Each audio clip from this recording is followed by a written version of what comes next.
دختری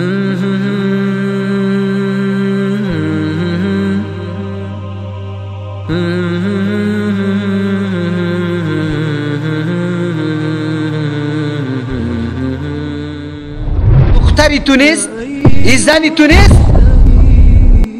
خوش نشوه که توی بچه خاله است و بچه همه است. بانکی اجازه بدم بیازو بندی زنا در خانه.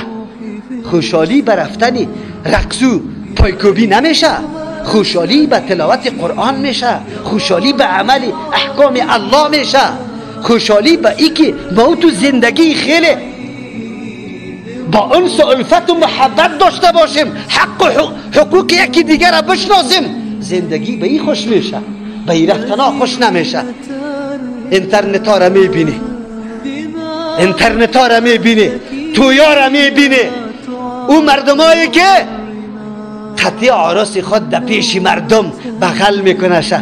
او لعنتی، او خبیثی دیوز، دور از حاضر مجلس، سبایی کلپ تو مردم میبینه 20 سال بعد برات میگه ای کیسته؟ تو کی بودی؟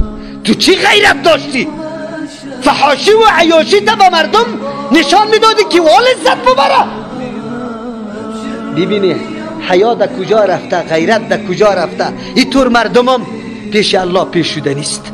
الله متعال از پیشش سوال میکنه چه عزت داشتی تو؟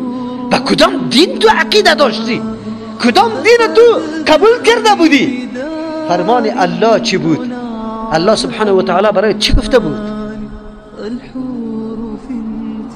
چی پیام داشت؟ وساء سبیلا، خیلی راه بد است، راه خیلی بد است، زنا راه بد است.